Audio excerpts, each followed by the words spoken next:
I'm Jake Hachinski.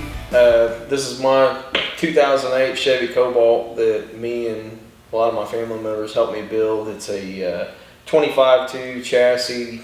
It's basically just a exo skin of a Cobalt, but it does have all the factory panels and everything. I mean, all the steel fenders, steel hood, factory OE headlights, but we built this car to do no prep racing, radial racing, big tire racing, you name it, any drag racing related, whether it be no prep or heavy radial prep. We built this car to basically do any of those. We got a hold of Micro Racing Engines out of Cape Girardeau. He built us a 434 cubic inch alcohol LS. It's Brodix headed. And it's got an aftermarket block, obviously. The turbocharger that's on it is a Forced Inductions 102 116 billet wheel. The car runs on a 16 injector setup that was done by 417 Motorsports out of Springfield, Missouri. And the car full tilt boogie, I mean, the car can make north of 2,000 horsepower at the tire. The fastest we've been in the car right now, we mostly race the car 8th mile, so the car could be geared to run quarter mile, but we focus on 8th mile stuff because all of the no prep stuff is 8th mile. Radial racing's 8th mile. 8th mile racing's a lot easier on components and engine parts just because you're not revving the crap out of the engine. But fastest we've been in the car so far is we've been 441 at 170 mile an hour, and that was done at Ozark Raceway Park. You know, there's a lot of guys that put up big times and stuff with similar combinations that we have, but they're all doing them down at South Georgia Motorsports Park down south where the air is really good, track conditions are really good, and they get to race all year. So we do what we can with it, but the car, it's, you know, everybody looks at the car and immediately sees, oh, it's a Chevy Cobalt, and I bet the thing don't weigh 2,000 pounds. The car actually, right now in the trim that you see it, right now, the car sitting on a 29.5 10.5 slick. And this is the way we street race the car with that tire on it, and the car right now with me in it weighs 28.96, so it's pretty heavy for what it is. Other than that, I mean, it's the car, like the ECU, the engine management system is all Holley Dominator. I drive it, my dad helps me fab stuff with it, my wife tunes it, and it's pretty fun. So. And this is now, you and I have known each other since you were like 14, I think, is when we met, when I worked at the slot car track. But take us back. Drag racing has always been in the family. Yeah, so growing up just basically as soon as I could walk, I was at the drag strip with my dad, my uncle, and my mom. And my dad, he raced the Camaro that he still has today, which is called Rabbit Rat's 79 Camaro Super Gas car, big block NA.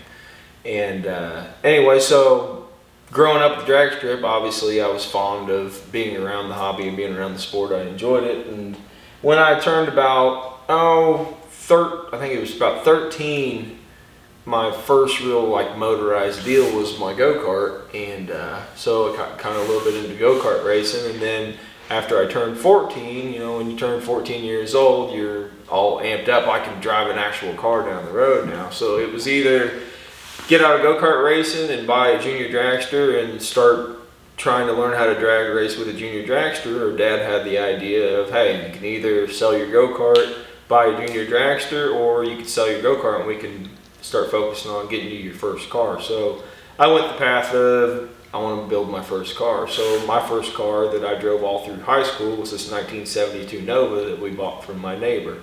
And went through several renditions with that car. First, like I said, it was just a daily driver that I drove back and forth to high school and enjoyed. And it was basically just a stock, nice Nova. Well, but also prior to you driving it, it took a couple years, which is where where you and I, our lives came into contact. Yeah. And your dad and you and me and all of our friends would end up in this Yeah, in this garage, because you bought your childhood home later on in life. Yeah. But we completely restored that car. Yeah, the car was completely restored. It wasn't in a terrible state when I bought it, but it was obviously cheap enough that I could buy at 14 years old, so it wasn't the nicest fucking car, but right. It was still pretty good. But yeah, so all with the help of my dad, my buddies and everything, that car really, it kind of put me in what I would say, I don't know, it pointed me in the direction of where I am today and the friends and people that I hang around with. The car community, car people, they stick together and they like doing things together and learning together. And yeah, I learned a lot building that car with my dad, my buddies, and my buddies learned a lot too. My dad, I would call him an expert level fabricator and paint and body guy. Same goes with my uncle as far as the paint goes. I mean, I've learned everything that there is to know about cars that I really know. It all started off learning from those guys. So I drove the Nova through high school and ended up having an incident with the Nova, just being a dumb kid driving too fast. So it got wrecked and sat for a little while, and then I got me a job that paid enough to where I could take that car to the next level. So me, my dad, my buddies, we all revived the Nova again and had Gary Stennett out of Emporia. He built a nice small block for it, and the car, when it was all said and done, it was a cool car. Won a few car shows, and it was a street car. You could drive everywhere and go out to the drag strip and run low 11s with it. And back in what year do you think I've had this, dude, maybe I would have been out of high school 02, so maybe like 04. No, it would have been like... Is it later than that? Yeah, it probably would have been like 08. Oh, it would have been 08, because it would have been around the time... Yes, because then later, Kelly that ended up with the car was later. But, I mean, that was... And I've talked about this with several people. It's no different than that CRX I had. Mm-hmm. When I was banging 15.3 quarters on a CRX 4-cylinder... That was fast in 1999, but now you'd be like, what the fuck is this?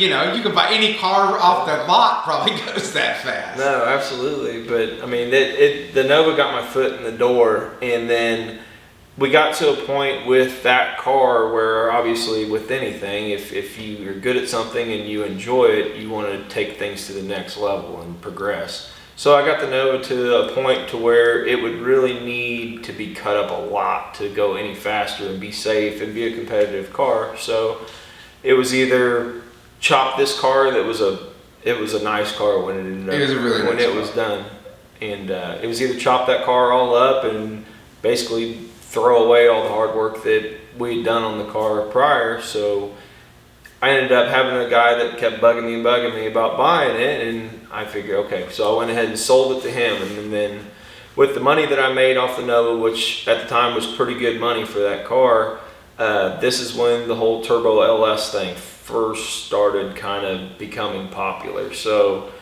me and my dad and once again buddies that wanted to come out and help, we put together the car that was known as the Fire Chicken. It was a 2001 Pontiac Formula that had a 347 cubic inch aluminum LS with had a couple different setups, variations of turbos. Went from E85 to air to water E85 to twin turbo to...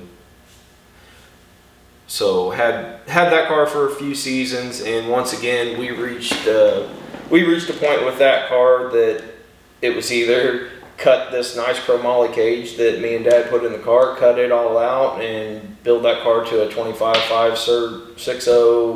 Put a lot of money that I didn't really have at the time to be able to step my game up. The car, when we had it running at its best, it was competitive for a good, I call it a season and a half, where the car was really competitive and was running with some of the faster top guys that were out doing this stuff.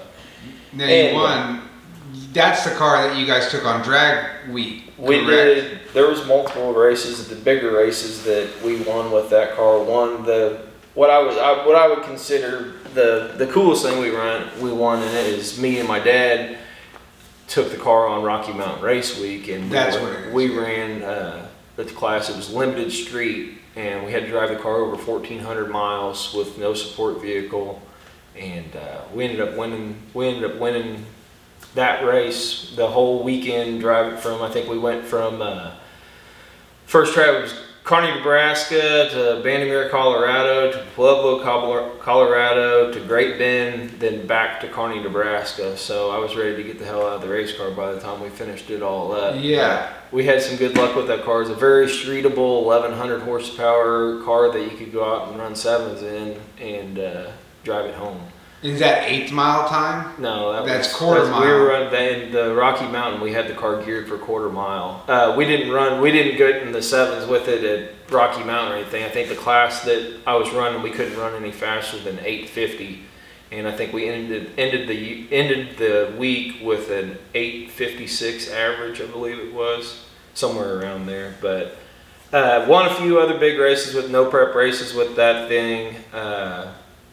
Then street raced it a whole lot, and the car was known, like I said, the car was known as the Fire Chicken. It kind of grew a small fan base in Kansas City to the locals and stuff, and then by chance, Kyle Office, the owner of 1320 Video, he grew a liking to the car on Rocky Mountain, and then kind of followed the car around and ended up at a few cash day events that we had the car at and shot video, and these videos got tons, thousands and thousands and thousands of views. So now, basically kind of overnight, the Fire Chicken turned into, yeah, that's that white Firebird that's in Kansas City, to people pretty vastly in the Midwest knew that car. People would come up all the time that I didn't know, and I'd have to have a 30-minute conversation with about right. the video that they watched on YouTube. But reverting back, we reached the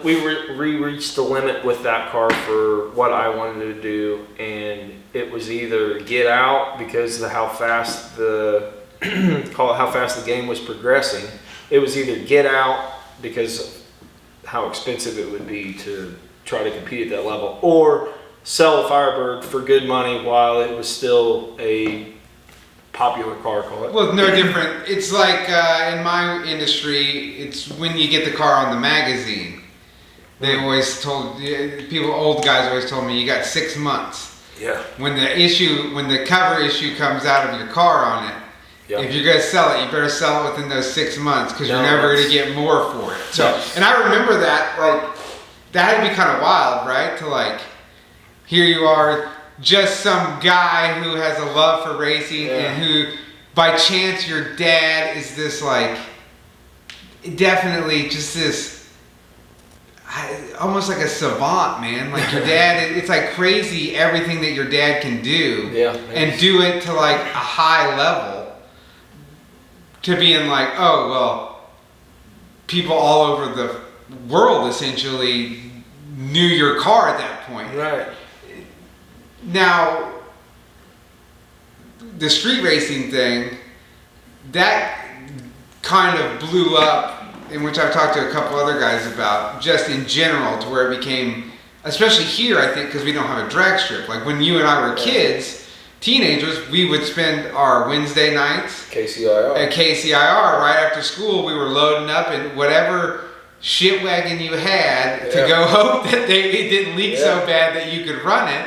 Yeah. And I mean, I don't think you guys could drive when we all first started going out there. I remember riding out there with you. You were riding out there with us. Because I always had some Honda, and I talked to a guy the other day where I was like, well, dude, I started out building Hondas. You know what I mean? Exactly. Straight up. No, once KCIR closed, I mean, it was, I would go to street races, and I'd go with you guys to street races and watch, and I remember just being nervous as hell out there. Oh, this God, is so in Fairfax? Right. And think about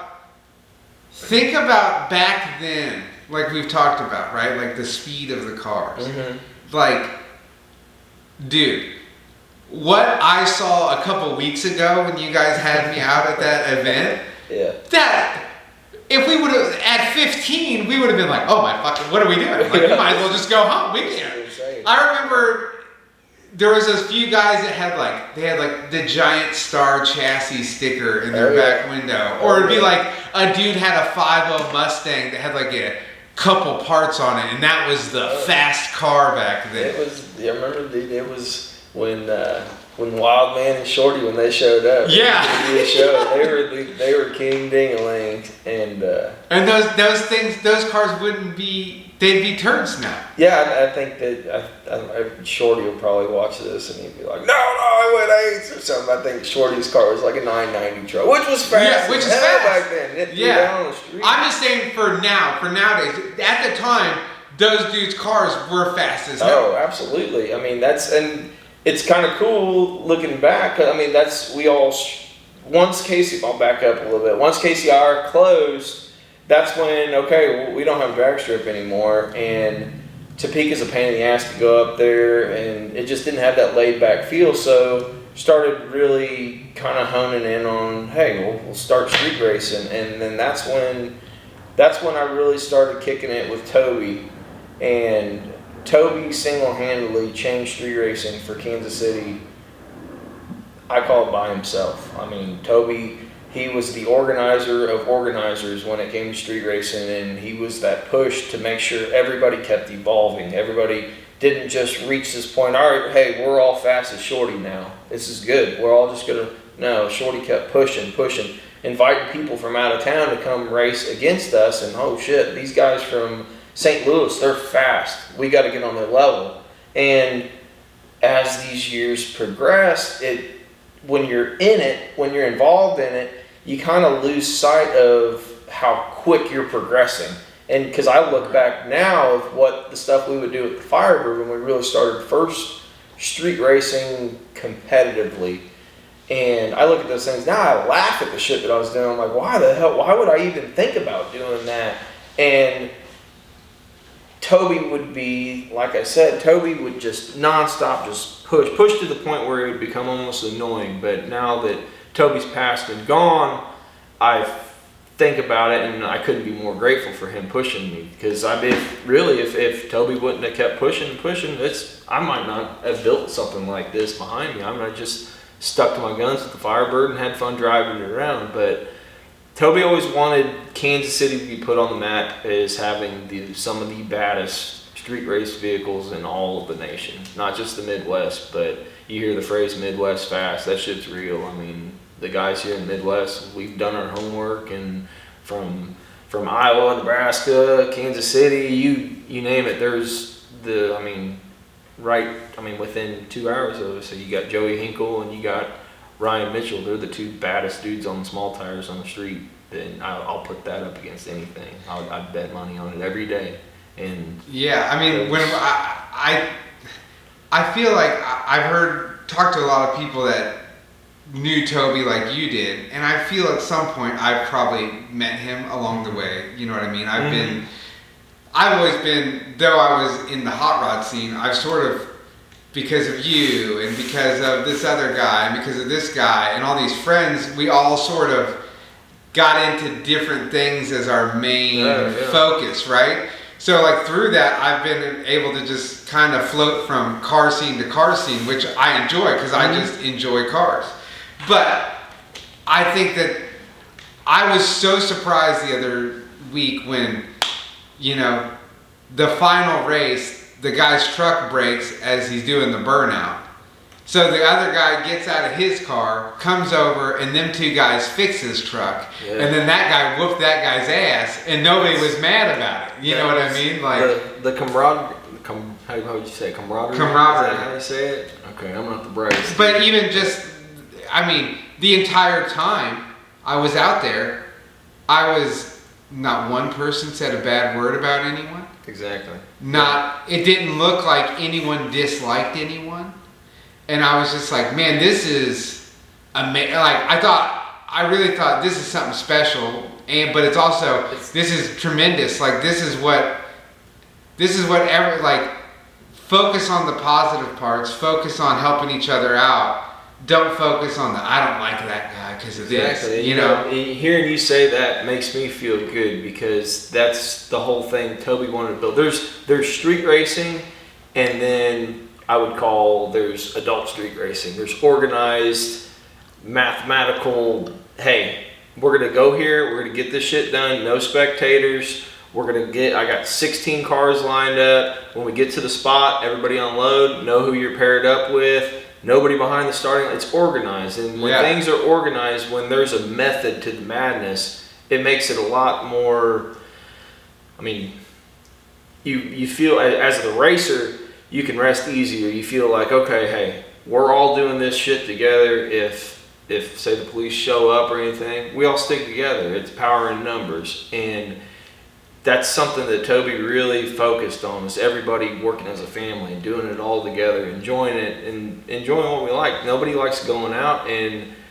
doing something they love and in the back of their mind thinking, oh, screw that dude over there, screw that dude, I don't even want to be, I'm leaving, screw that. No, that's not how it went. It's everybody's out there for one purpose, is to go out there and have fun and potentially win some money. I mean, Toby threw one of the biggest small tire cash days that's ever happened in history, and he threw it right here in Kansas City, and he had people from everywhere, way up north, out west, east, south, you name it. They were here on one road in Kansas City, and it was organized by Toby, and it got done. And that's just, I mean, there's a lot of people out there that, back to this thing, there's a lot of people that hate on me for racing this car on the street. I mean, this car, the chassis was built by a company in Holland, Tennessee called B&B Race Cars, and they build $250,000 plus race cars. I stumbled across this chassis wrecked in Tennessee, and I was able to get my hands on it for a price that I could afford. And then me and my dad and my wife and my family, we all came together, rebodied it, and basically just retrofit it to be like a Swiss Army knife of a race car. And but a lot of people hate on me for racing this car on the street. You're stupid for racing that car on the street. It's too nice and this and that. And I don't have a lot of money. I've got one race car, so I have to do it all with that. If I want a big tire race it, I've got to do it with this. If I want a radial race it, I have to do it with this. If I want to fire this thing down a piece of shit dirt ass road, I'm going to do it with this, because this is all I got. Right. So I do have my limits with the car. I shouldn't have said I'll fire this thing down a dirt road. There are times where I'm like, nah, I'm going to sit this one out and play it safe. But it's a lot of fun, man. It's something that I don't think I'll ever grow out of, or say that it's dumb or it's lost its luster. I mean, within like any hobby or anything like that, you have off seasons, or you have a bad game or something like that. It's just the ones that are good at this stuff, and the ones that you can look up to and basically have an example. The guys out there that'll blow their motors up every single weekend, but they're out there winning races, and it's not letting them, they're not freaking out, oh, this is nuts, I'm throwing in the towel, this is crazy, I don't know why you did it. No, the guys that stick to it and just continue to progress and really, like, I don't know, that's saying something, because these things are a lot of work. I mean, a whole lot of work. You could go out thinking that this thing has got every T crossed and every I dotted, and this thing will bite you right in the ass, and you won't even make a pass down the road. You might drive 10 hours one way. But, no, like I was saying, like, any guy with 40 grand, 50 grand in the bank account, they can go out and buy them a car that's fun, and that they can go out there and go 550s on the street with, and go out and potentially win some races. But the minute the stuff starts getting hard and they realize that, well, I just dumped another $1,000 into this thing and it's not going any faster, and then after I dumped that $1,000 in it, I just cooked the transmission, and now I got to spend another $3,000, and I haven't won a single race yet. This is stupid, and they'll throw in the towel and they'll be gone. And there's a lot of people that do that. I mean, I want as many people when I show up on race day, I want as many people there as possible. I mean, more heads in the parking lot with race cars, that's more money in the pot. More money in the pot, because that's how it works, right? Like, oh yeah. That's the other thing, is like, it's not even, like, there are times where you guys just go run for fun to test your cars out, but mostly it's when there's that many people that are meeting up, people are putting down, like, it's like going to a racetrack. You're paying money to run. Since Toby passed, Toby's right-hand man towards the end there was Kenny, Big Kenny. And Kenny, since Toby's passed, has taken over the reins, and Kenny's doing a hell of a job. He's running it just the way that Toby has. But Kenny, he'll set a buy-in. He'll contact people out of state. He'll put some feelers out there, but give people, I don't know, 3-week heads up on, hey, we're going to try to do this stuff at this date. It's going to be this buy-in, and we'll get people, like I said, we'll get people from all over, and it's cool seeing different cars show up. It's fun racing your buddies weekend after weekend after weekend, but it gets to a point where you're like, I want to race somebody new. I want to see what else is out there. See if I'm not just fast at home. I want to see if I'm fast around the nation. Right. So, because you guys, that's what I guess what I saw was you guys are actually a team. Yeah. It's more of a team sport, and you practice against each other. And though you might be racing for money against each other, the real thing is like to take your town or your team and go. Yeah, I mean, or have people come in or go somewhere else and show people like, oh, you don't want to mess with us because we're fast. Right. And I mean, there's, to an extent, it's a team. I mean, me being from Kansas City, and I can speak for other people too that are close with me. I want to see all of Kansas City fast. I do. I wouldn't consider all of Kansas City a team. There's Kansas City as a group, and there's certain cliques, call it. There's certain little groups, but we all on race day, especially when you've got out of town racers. I mean, we come together. If somebody needs, even if I don't like a person that much, if they need something and I'm out and they can take it off my car to potentially have a KC car win the deal instead of no, I don't like you, you can't have that part, sucks to be you ain't winning this one. If you can prevent an out-of-towner from winning, and I'm not saying cheating at any rate. You're just saying the guy breaks a part, you got a spare. Exactly. You let the guy use your spare part. Exactly. And Casey's pretty solid when it comes to that, and we're pretty solid if we see one of our friends struggling that's getting into this, that you can tell that they have the drive and they have the want. Me or my buddy Chris, or there's a lot of people that have been doing this for season after season after season that we know a lot of things that I'm not by any means am I saying that I'm the best in the world at this or really even know my head from my ass on this deal, but there are things that trial and error has showed over the years what works and what doesn't work. And if I see somebody struggling with something visually that I can see, and hey, if you just change this, just try this, it'll probably gonna fix your issue.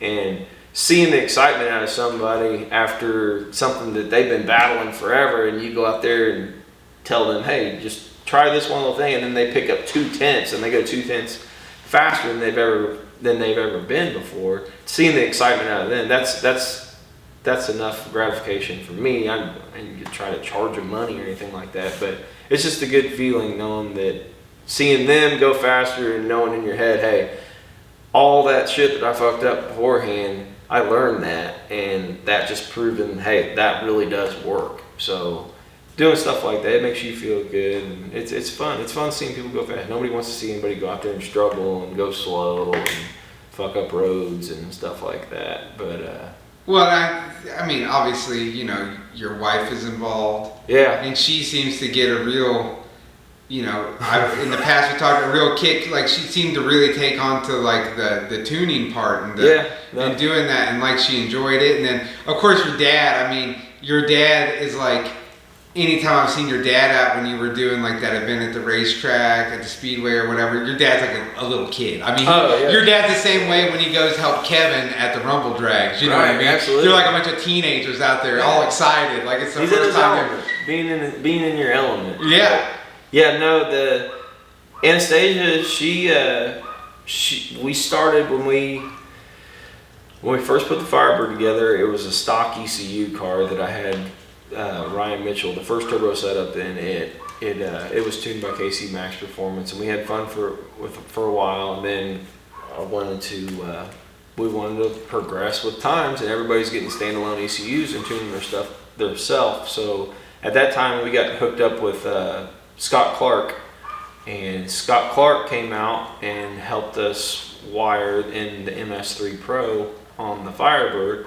And as we were doing that, Anastasia being Anastasia, she was basically getting nosy and asking questions, and with those questions she asked, she learned. And Scott was a very good teacher through these times, and she started really catching on to the whole power management side of tuning the Firebird. And then when we switched to this car, she went to a couple seminars that Scott Clark teaches. I think they were called Real Tuners. And she learned the ins and outs of tuning Holly. And since then, she's been kicking butt. She's the only one that really power manages this car. And except for last year when she blew that one motor up. No, she didn't blow the motor up. We had a sensor failure and cost us a brand new engine. But kind of made her gun shy, and she's getting back in. She's starting to ease up a little bit where she's a little bit more relaxed with the car now. But she had a really good season. Not last year, but the year before that, we were running the car in radial trim, and we ended up running the Titans of the 10-5 series, the 5-race series, and we ended up winning the points championship of that, and getting a bunch of cardboard checks and stuff. It was pretty cool. But I was really proud of her. Still am really proud of her, of watching her learn things and talk to these pro tuners across the nation that are willing to talk with her on Facebook or however, and teaching her these little things to look for in the data logs that she would learn, tell me about, and we would try them on the track, and they would work. I mean, they would work good, and ended up working enough to where we scored that championship that we won at MoCan, and it was cool. I'm really proud. It makes having your wife be as big a part as the operation as I am, as the driver of it, it means a lot because you're in it together. And that goes back to what you said about the team portion of it. Me, my wife, and my dad are very much a team, and without one of those in the equation, this deal wouldn't happen. I can't tune the car, Anastasia can't drive the car, and I sure as hell can't fab 99% of the stuff that's on the car. So right, we have to all be hitting on all 8 cylinders for this thing to come together and do good. But it's fun. I mean, we fight about it.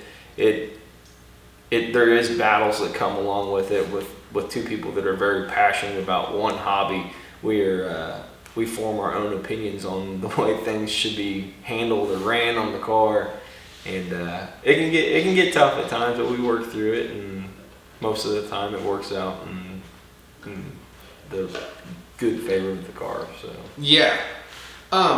Jake, do you have a preference? Would you rather race on the street? Would you rather race at the track?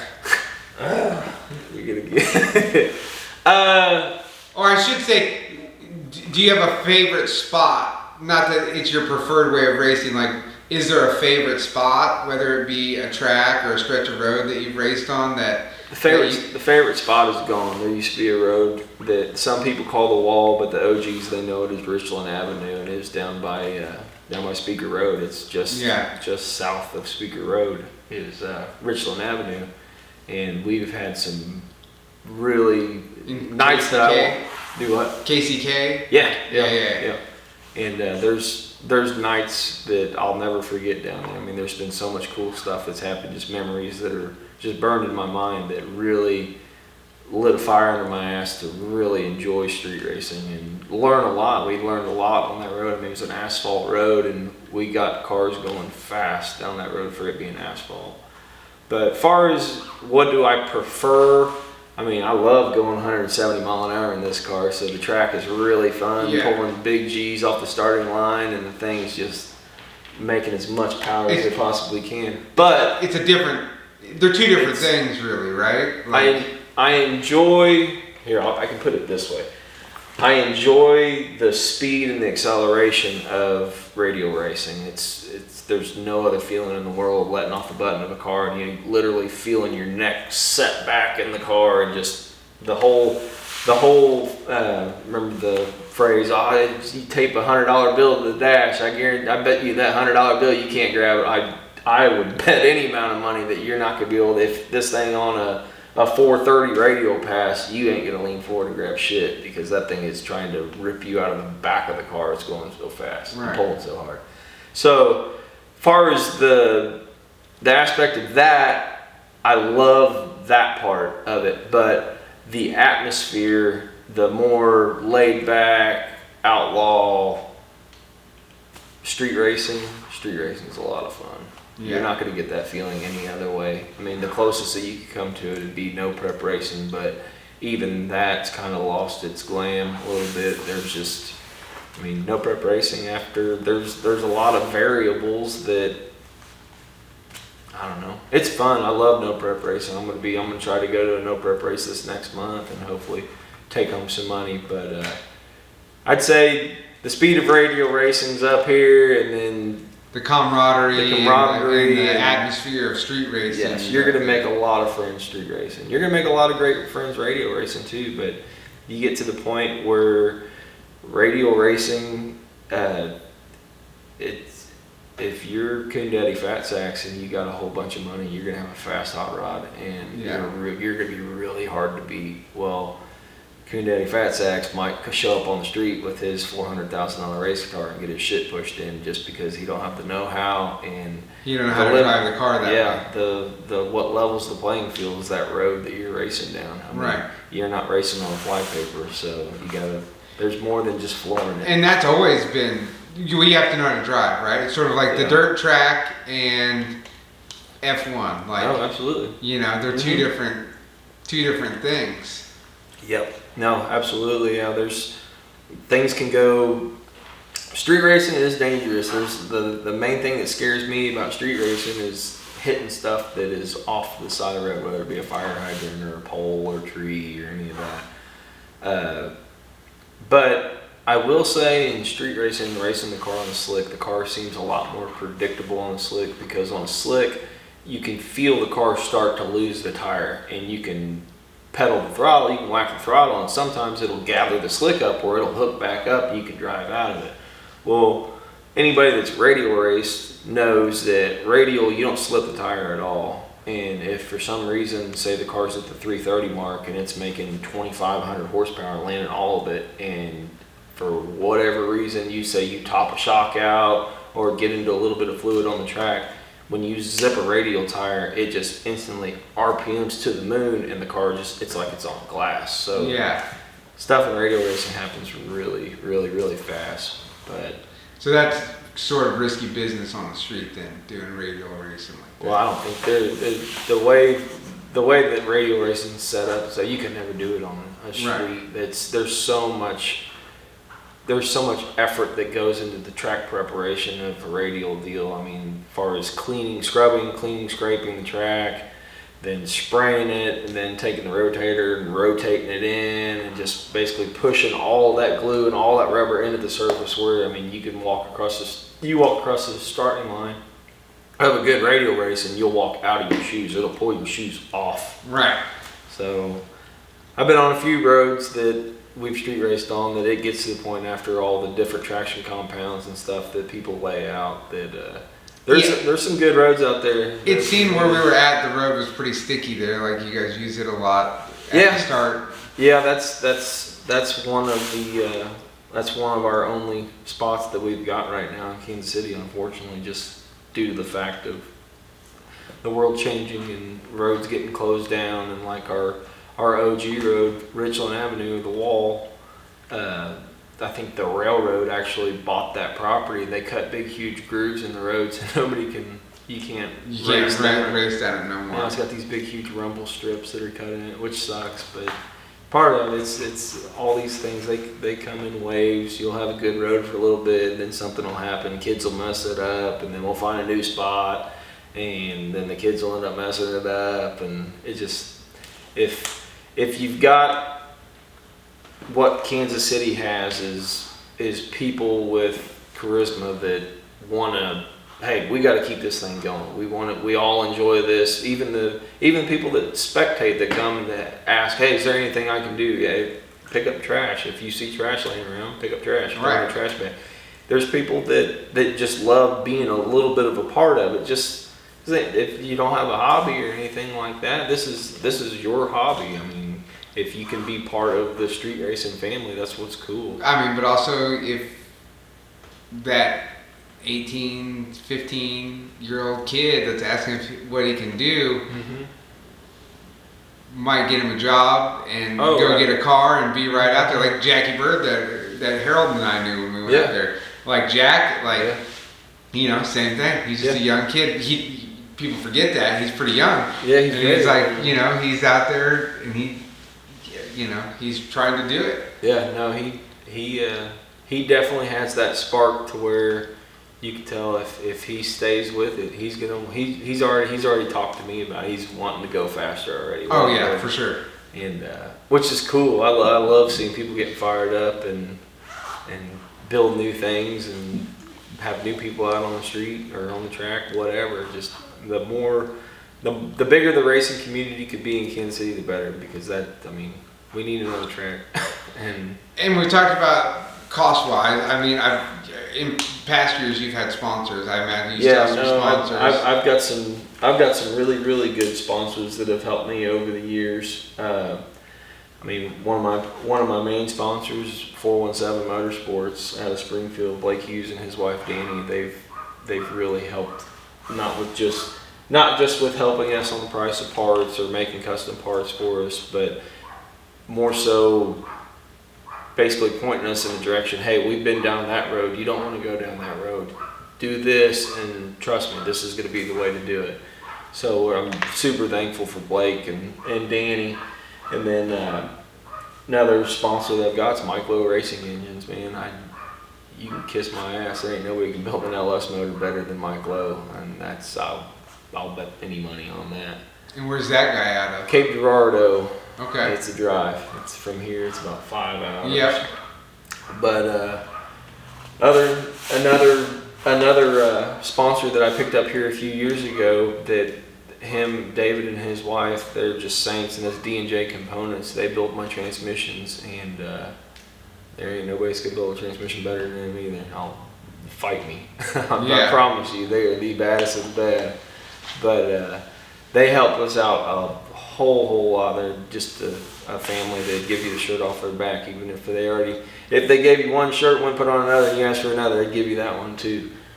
But then who else do we got? Then we got True Motorsports. They've helped us with some electronics on the car, and then Ryan, he's a very intelligent guy as far as the staging procedure with the car, where he's helped a whole lot with that.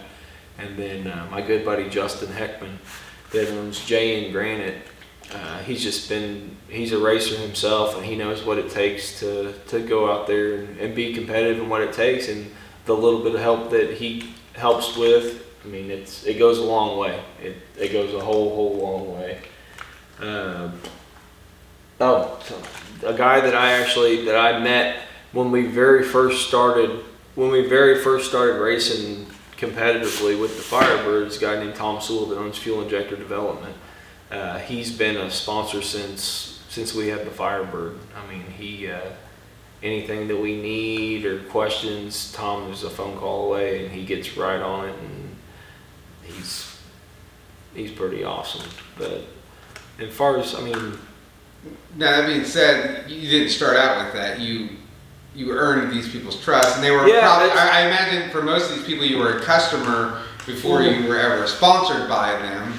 Well, I gotta give, a lot of credit to, and even though we don't talk as much as we used to back in the day, Scott Clark, I gotta give him a lot of credit for that, because I met Scott Clark when he was doing a lot of the wiring on Larry Larson's drag week truck, the S10 that everybody's seen. Went out there to help Larry with a few things on the truck, and ended up meeting Scott at the same time, and just common interest car people. Talked to him about, we were in the process of building the Firebird. He immediately was, oh man, if you need anything, well, let me know. I've got a lot of connects. And he wasn't lying. He's the one who got us set up with MS3 Pro, and he got us involved with Tom Sewell, and just the amount of people that in the car community that I've met, that because of my last car and this car, it's cool. You talk about some of the most solid people in the industry, and it's drag racing car people are they're a good breed. They really are. But And this, I mean, you know, I know for a living you work at the GM plant, and then so you know you're doing this off of a middle class income. Yeah, me and my wife, we both work for General Motors, and it provides enough money for us to go out and have fun with it. And I mean, we still gotta live within our means on the thing. Trust me, I'd love to be able to have a race budget to where we'd be able to be out every weekend hitting it hard and just thrashing on this thing. But I gotta pull the reins back. Racing it's not my only to-do deal. So yeah. Right. I kind of like the balance that we have, to be honest with you. I feel like I wouldn't want to get burned out doing it too much. And Yeah, and you weren't racing the night I was out there, but you were helping some other people and helping them at the line and sort of, I guess, for lack of a better use of word, from a outsider perspective, crew chiefing, you know.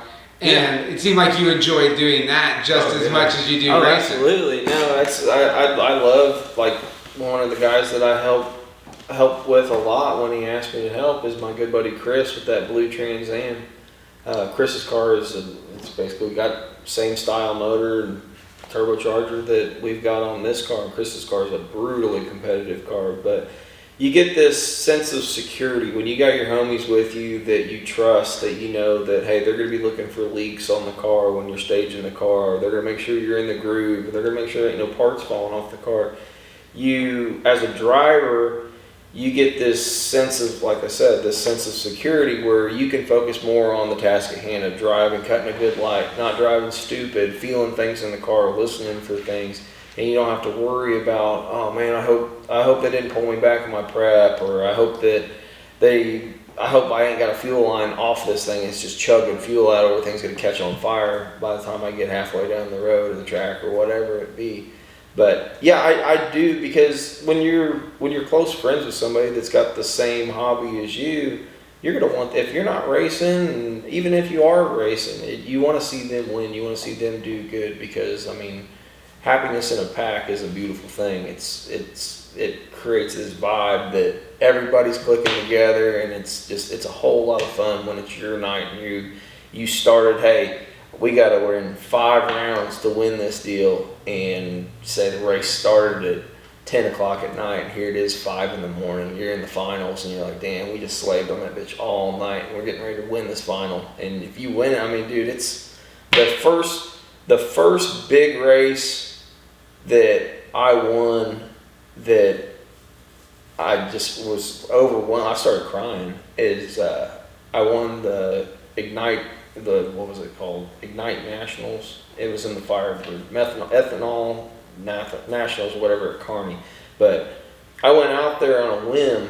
I had a buddy. I wasn't even gonna go, and I had a buddy that and just back up, another sponsor that I don't know how I forgot about was Aeromotive. Aeromotive Fuel Systems has helped us astronomically on this car. But Jeff Stacy, that works for Aeromotive, he found out that we weren't going to go, and he called and he's like, "You guys need to get your asses down here." He's like, "I'll pay your entry fee if you win. Just pay me back." I was like, okay, whatever. It was $10,000 to win, and we go down there and ended up going all rounds and going to the final and getting paired up against a guy that I knew was going to outrun me. Well, just playing, I guess call it playing mind games, just telling him, "Hey, Rich, good luck, brother. I got this thing turned up to the moon. I hope if it sticks, it's going to be a fun ride. It'll be a good drag race." Well, my shit was already tapped out. I've been running the past 2 rounds, all she had. It wasn't going to go any faster. But so we go out there, line up, fire down the track, and Rich gets out about 100 foot, zips the tire, and I just disappear out in front of him. And I remember shutting the car off and pulling up my parachute, just standing at the end of the track, and just this feeling came over. It's just this cold, just shock. Just, dude, you just won $10,000 doing what you love, going out here with not enough money to come out here and race, but you just, by chance, you thought maybe you had enough to win it, and you just won this whole deal for 10 racks. It's just, I mean, this humbling feeling like, oh my God, this is all paid off. This is awesome. Right. So it's a feeling like nothing in the world. But when you can feel that for yourself, and if you're helping a friend, like what you said, crew chiefing for a friend, just whether it be just pouring prep for them, if you're part of that team and seeing somebody else go out and succeed and have fun and do big shit, you get damn near the same feeling. It's a cool thing, and I really don't. I'm sure that the same feeling would come with horse racing or boat racing or anything like that. But I'm just speaking from the feeling that I know in drag racing. It's just awesome. the thing that does it for you. Yeah, exactly, exactly. Now, you're not building another drag car, I'm guessing. No. You're gonna keep this one for a while. But you still do. I mean, your family, and we talked about this, I told you this before we started, like, if it wasn't for your dad and your uncle, I would have never taken the career path that I have now. Like, I wouldn't be building, like, your dad started, I remember I learned to weld right here on that stupid Biscayne that your uncle had. Your uncle always had, like, looking back, it was just Scott getting free labor. He would just taught us things so he could get free labor. Yeah, but, for sure. From your dad, like, even when I said the Nova, me doinking the paint up day one, and your dad not yelling at me, but being like, hey guy, like, this is how we do this properly. And then, and always to this day, I can call your dad and ask him for help, and he'd help me, you know what I mean? And your uncle too. I can call your uncle. Your uncle must message me on Facebook 27 times a week with some just stupid thing to make me laugh, you know what I mean? And he's been like that for years. Always randomly call stick dog, you know? And like all of the people in my community know you. That's another thing. Like, you know all the guys that I was in the car club with, and all the guys I hot rod with, and they know your uncle too. You know what I mean? So it's like a cool thing that, like, as we've gotten older, still, it's like I know I can just at any given day I can holler at your dad, and him and your uncle are out there at his house doing some crazy paint job, which is also like the white always blew my mind on your cars. Because your dad is like known for doing these crazy, outrageous drag car paint jobs, and then every car you guys build is just all white. You know why most of them? Then I don't know if I've ever even told anybody. The whole reason that, like, the Firebird white, we painted it white, and then the Cobalt was white. I asked, because I wanted to paint. I wanted to paint this car red. I wanted to paint the same Viper red. I wanted just electric red. And Dad always, we're gonna paint it white. That way, if you fuck it up, we can panel paint it. It'll be easy. The white's easy to match. We don't gotta worry about it. We can touch it up. It always looks clean. So the white stuck, and I love white. I mean, everything that I try to incorporate with my race operation, it's gotta be white. It's gotta be clean. And crispy. And I may not be the fastest guy out there, and that's why I always try to keep my race car looking top notch. That way, if I lose first round, I can still say she's pretty.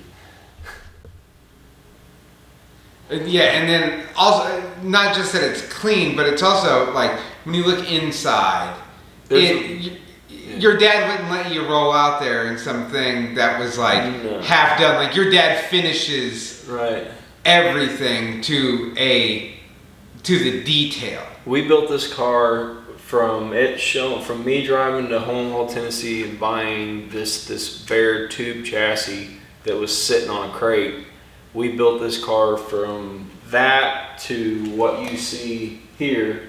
We built it in exactly 1 year, and I give all the credit to my dad. If I would have been putting it together here, it would have got done, but it wouldn't have been to the level that the car is done now. And that's all, I give all that credit to my dad, pushing me and pushing himself, and basically in some things that I was doing on this car here, I had my whole life savings put into this thing to make it look like what it does. And I mean, there was Dad pushing me out of my comfort zone, like, we're gonna do this. Well, why can't we do this? This is $500 cheaper, and I can bolt it on. And because that's not cool. We're gonna fab something. We're gonna make our own, and it's gonna be done this way. And of course, at the time, I'd be pissed. Oh, it's gonna take another week. Like, I wanted to be at this point this week, and we do this, and it's gonna set us another week behind of where we were gonna be. But after getting older and watching other builds and paying attention to things, that's the kind of thing, going those extra steps and pushing yourself really sets you apart on levels of, I mean, I'm spoiled with this car because I look at it damn near every day. When the new has wore off for me on the car. Do I still think it's a badass car that I love? Absolutely. But as far as when like people come up and look at it, their mind will be blown. Oh my God, that's a Chevy Cobalt with a enormous turbo and an LS, and it's got a 9-inch under. Holy shit! The more you look and see, oh man, this thing is wild. That hearing that again is a good feeling, because I'm like, yeah, you're right. That's. I remember working on that. I remember TIG welding that together, or making this little bracket that holds all this stuff. Where there could have been a lot of things that were cobbled together on this car, and having my dad, as a dad and the perfectionist that he is, that he wouldn't let it leave his shop if it was any other way but his way on it. And yeah, I'm glad that I found the patience to sit there and let him say, we're going to do it this way and you're going to help me do it. And it paid off. I love my race car. It's something I can be proud of. It's something that it's a part of me, it's a part of my wife, and it's a part of my dad. And it speaks for itself, really. Yeah. Now let's talk about a couple other things. Okay. Let's talk about ooh-wee. Oh, man. Where is ooh-wee at? Scott still has that license plate. Now tell everybody. No, everybody needs to understand Jake's Uncle Scott, where Jake's dad is, I don't want to say straight-laced, where Jake's dad is very different than his brother's. I would say he's intellectual when it comes to automobiles. Yeah. That's not that your dad's some like bookworm, but like your dad is very matter of fact. He's very to the point, and he knows he has a way, and it's generally the right way, honestly, and it's a very detailed way. Now your uncle is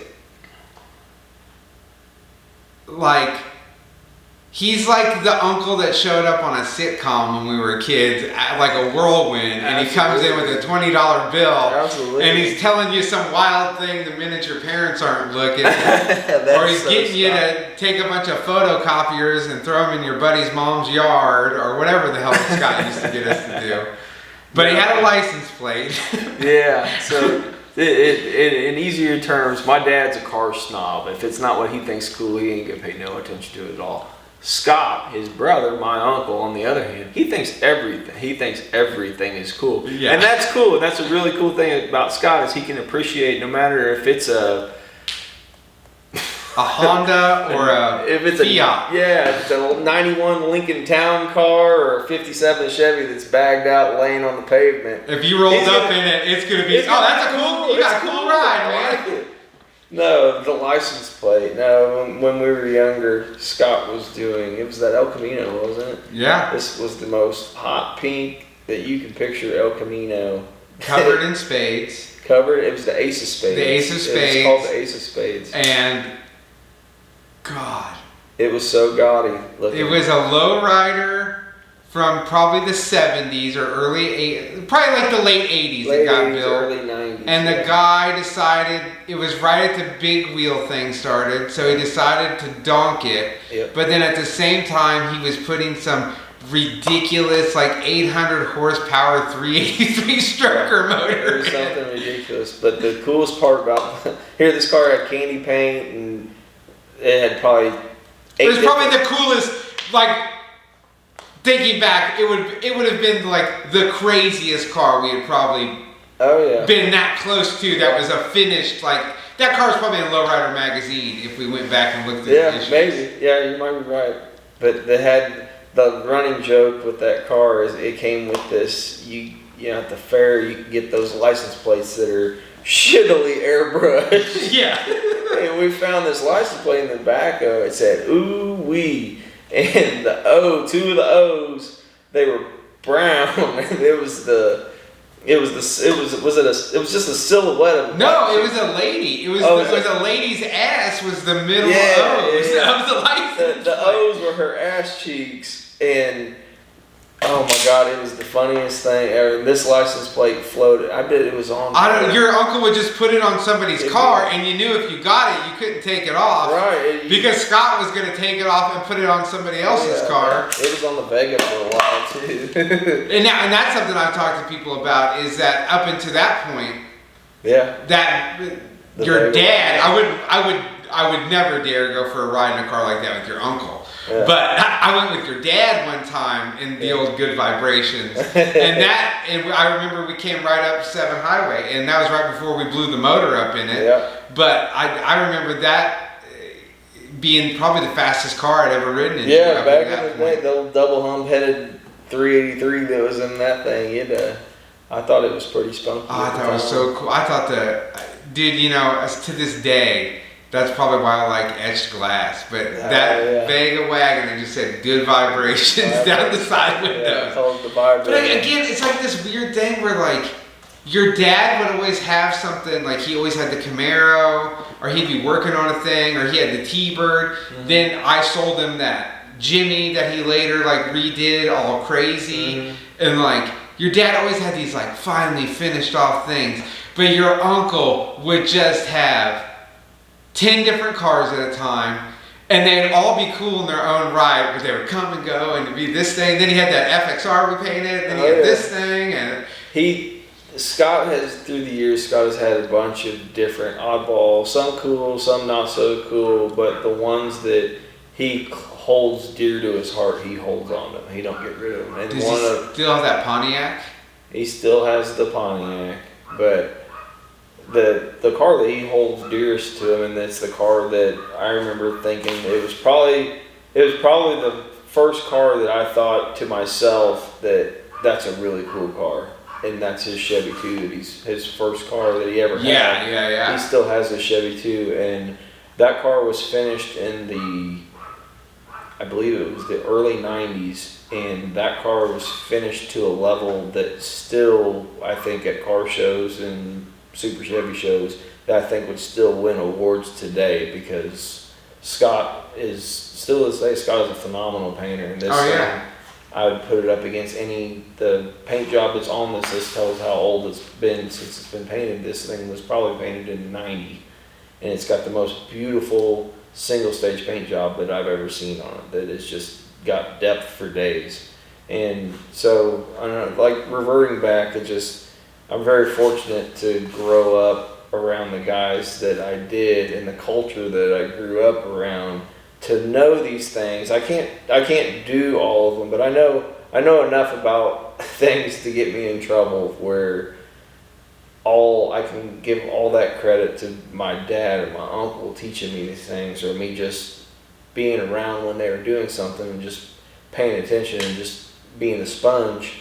And it's allowed me to be a part of things and do things and see things that I kind of take for granted sometimes for other people on the outside looking in. Oh my God, what I'd do to be able to have a dad like, I'd be out in his shop every day learning how to TIG weld or bend metal or use English wheel or metal form or any of that stuff. And part of me, I do wish that when I was younger and had more time on my hands, I do wish that I would have tried to perfect my skills. Do I know how to use those things? I do, but I can't do it to the level that my dad does it. Right. And who knows, maybe sooner than later I will take the time to go out and learn some of those things, because as you would agree, metal forming, that's a dying art. Oh yeah, man. There's not very many people that can go out there and hand form. Well, we were just talking about that Chevy that was that's sitting outside, and how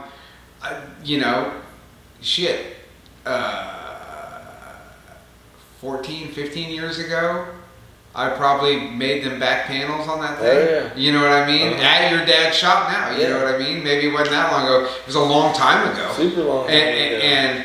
But even that, like, in my adult life, I ventured off into a world of drugs and crime at a certain point. But like, even at that time, I was still doing cars, and like, it was always like your dad was the angel guy, and your uncle would be like the devil, because your dad told me like, dude, quit getting high, quit being an idiot, and your uncle's like, fuck it, man, you only live once. You know what I mean? Yeah, like, so, it was. I learned, you know, your uncle, I wouldn't be the painter I am right now if it wasn't for them. And I wouldn't know how to finish things off to the level I do if it wasn't for your dad. You know what I mean? The way that I look at it, you and I being around my dad and my uncle, it was a perfect balance. Dad showed me how to be a perfectionist and do things to the absolute best of your capabilities. And Scott showed you, do that and it'll come out cool, but don't forget to have fun along the way doing it. Right. And Scott always made it fun. Yeah. And my dad made it fun too, but yes. he... Scott could also be the voice of reason to be like, all right, guys, this is it's a Chevy Cavalier. Yeah. Like, we don't, because your dad doesn't have that long. Yeah. And you know what I mean? And there's sometimes you got to be like, okay, guys, we're working on. Yeah. This is Tyler's shitbox Honda that doesn't have quarter panels on it right now. Like they're rusted. I don't think we need to. Yeah. Scott's one of the only guys that can honestly, he could look at something he owns. He's like, it might be a piece of shit, but it's my piece of shit. Yeah. I love it. Yeah. Yeah, your uncle's. Man, it was always so fucking cool. Yeah. But both of them, dude, like your dad and your uncle are both, your dad, especially your dad, there were so many times where like, and you probably wouldn't even know this, where like things were not great at all for me. Mm-hmm. And your dad would be like, hey, come over here and talk to me. Yeah. And I would go over there to the house and he would fucking check in on me, you know what I mean? And like, he's always been... He's a great mentor. Oh yeah, dude. Always been. No matter what I did, like they knew. Your uncle definitely knew what I was doing. You know what I mean? Oh yeah. And he never, you know, to Scott's credit, he always wanted me to build cars. He never wanted me to do that other shit. But they never treated me different, and they never have. I'm sure I'm still just that 16-year-old kid that was in their garage. You know what I mean? I think we all are. I have to get on Dad sometimes because I tell Dad, like, dude, I'm not 16 years old. We're 40 years old. When I get tired of hearing your shit, I'm gonna get in my truck and I'm drive to my house and we can go talk for a couple days. Oh shit. Well, hell yeah, dude. I really appreciate this, Jay. Oh, dude, it's been fun. I sitting back thinking of things like that, it kind of, at some points, it kind of brought tears to my thinking of things, and it's good to talk about things that you enjoy because you remember things and it makes you appreciate it again. Oh, definitely, dude, and just like when I asked you to do this, I told you it was important to me just because we've known each other since before we could. Oh, I know. You know, before you were, I'm pretty sure you and Richard were Richard and Scotty, probably 14, 15 years old when I met you. Probably younger than that. Because you guys were freshmen in high school when I was a senior. Oh, yeah. And so I knew you before you started in high school. So, I need to tell one story about Tyler that Tyler I'm sure he'll remember when I start telling it. But Tyler was the first person outside my dad, but the first person to slap the living shit out of me.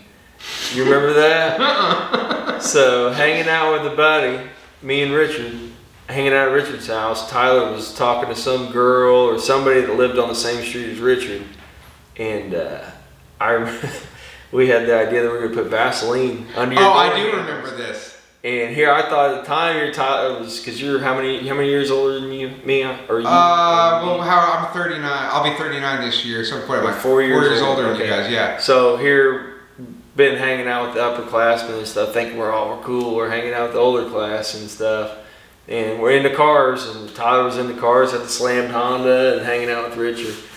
And I remember sitting in the cafeteria in the morning in high school thinking nothing was wrong or anything. Tyler comes up, doesn't say shit, and pow! Blows my cheek open. Don't you ever fucking touch my car ever again. It was a reality shock. And God, I remember being so pissed. We were, Dan Dorman's girlfriend lived across the street, Ashley Avery. And we were all over at Ashley's, and when I had gone inside, you guys came over there and put the fucking gnarliest, like, Vaseline. went to Richard's mom's medicine cabinet, got some nasty ass Vaseline and put them all over my door handles. This shit was oozing down the car, and I remember just going, what kind of an asshole does this? Right, and it didn't take long. I'm pretty sure Dick folded on you. Dick folded the question pretty quickly.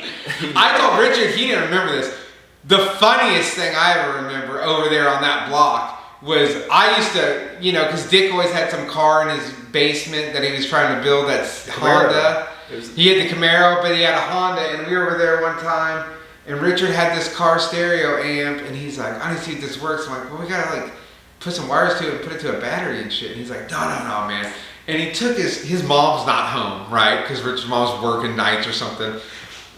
He takes out a knife, cuts the fucking cord off of his alarm clock, dude. Like, just unplugged his alarm clock from the wall. Cuts the cord off of it in that basement, because he lived in the basement, you know? Right, and he peels the wires apart, he strips them, and he sticks some power and negative in that fucking amp. Dude, Jake, he fucking plugged that thing in the wall, and Richard shot across the room. The wall was black. He jumped up, and I'm thinking, I'm sitting there, I'm like, what am I, 18? I'm going, fucking Richard's dead. Oh, like, Richard just killed himself. This kid just killed himself in front of me. And he's like, gets up, he's like, I'm like, are you okay? He's like, yeah, the whole wall's black. He's like, he fucking repainted the wall, I think. Oh, yeah.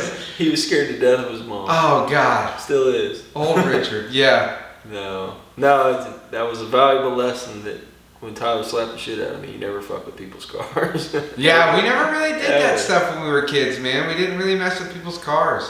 Because I think that probably came from your fucking dad and your uncle, really. Yeah. Because even at that time, like, while we were out here, we were then taking the things they showed us and then turning around, and I started out drag racing Hondas, you know, and trying to build that to where then I bought that 69 Chevy pickup truck. And man, I forgot about that truck. Yeah. We had some fun in that Dude, truck. can you believe I bought that C10 for $1,500 back then? And now that would be like a $30,000 truck. That was a fun truck. It was a good running truck.